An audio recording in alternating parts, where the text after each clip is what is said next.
education experience that impacted my life was in second grade with my teacher, Mrs. Kendra. When I was in second grade, each day I had to be taken out of class for a special reading group, and it was for readers who were lower than the rest of the class. And every time I had to do this, I felt really embarrassed, and I certainly did not improve much while I was in that class. I think that if they had let me stay in my regular classroom with the regular readers, I would have been more motivated to do better. My personal educational experience that impacted my life was in second grade with my teacher, Miss Monroe. We always had partner and group activities, and it would always keep the class engaged and made learning a lot more fun and exciting, and all of us could work together. We also had small groups for our reading lessons, which made learning how to read a lot easier. We had a class bear, stuffed bear, that the students could take home, or a different student could take home each week, and we would have to write about what we did with the bear. So I guess that was like a fun, engaging activity for our class. And then we also had a lot of hands-on activities in our class, and we would use manipulatives like blocks and different counters for our math lessons, and we would also do work in workbooks. And my teacher always had a really bright classroom with a lot of posters and colorful things all over the walls. And she was always available to help us and always encouraged us to come up and talk to her at her desk. So she was very friendly and always willing to work with her students. So that's my experience.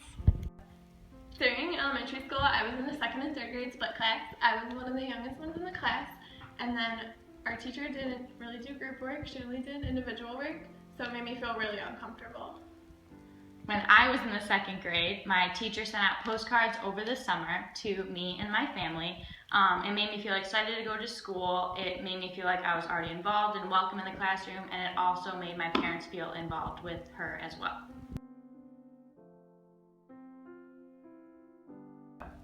Our three main goals of early childhood education are to be role models for the students, to give the students more free time to finish up their schoolwork, and to work on activities individually.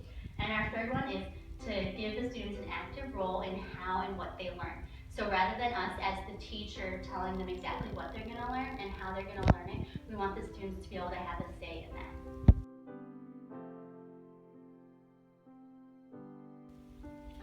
Our beliefs on how children learn and develop can be explained through Vygotsky's theory of scaffolding, or also known as the zone of proximal development. And this pretty much involves skills that are too difficult for a child to master on his or her own, but can be further explained or done with guidance and encouragement from a teacher or another adult. And our group believes that this is really important in our ideal classroom, because we would like to incorporate group work in order to help children learn content materials better.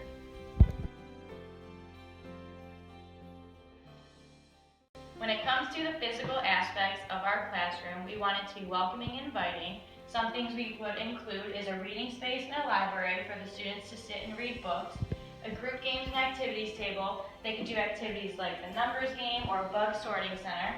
And we also have a hands-on sandbox that could be for fine motor skills, and they could also use it for math games, and they could add stuff in there for fun. And then we would also have an activity room, so that way students can choose to sit on the floor while doing work. They can have a space to sit. And then the desks are arranged in a U shape, so that way students can communicate with each other. And then on either side, we have material stations for students for easy access. And then we have a music station just for music and movement to get them up and moving during a special time. We believe that there are two very important teaching strategies that we would want to use in our classroom. The first strategy is to implement a lot of group work into the classroom. We feel that if the students were working in groups together, they would have a chance to learn from each other. And this can be related back to scaffolding, which we discussed earlier in the video. So students who could not perform tasks without help could be getting that help from their peers. Now, the second strategy that we feel is very important is student involvement in lesson plans. We think that it is very important that students have a say in what and how they are learning in their classroom. There are so many assessment strategies that you could use in the classroom, but since we want to have a very active classroom, our favorite one is called the 4 corners. And what we would do is after a lesson, we would utilize the 4 corners of the room, and the teacher would ask a question about what they just learned, and there would be 4 possible answers. So the students would have to go to the corner of the room that they think has the correct response. We think that this is a very fun and engaging assessment strategy, and it helps get the students out of their seats, enjoying what they're learning, and just having fun while doing it. We think that it is important that the students guide each other in the classroom, and this is why we would have mixed level groups rather than having the high performing students together and the low performing students together. We would mix them up. That way they can guide each other, and the higher performing students can help those who are struggling more.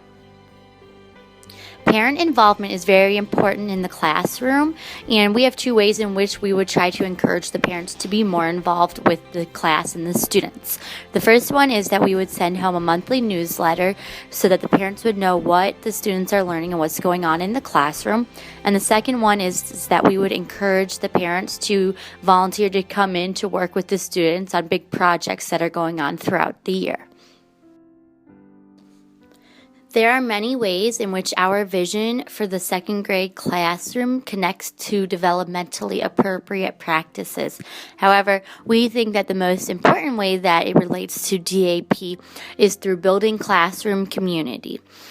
On page 291 of the book, Developmentally Appropriate Practice in Early Childhood Programs, it states, "The classroom is seen as a setting where children learn to work collaboratively, often working in groups to explore common goals." In conclusion, our ideal 2nd grade classroom is warm and welcoming. It is a classroom where students work together so they may learn from each other. And it is a classroom where the students have an active role in what and how they learn.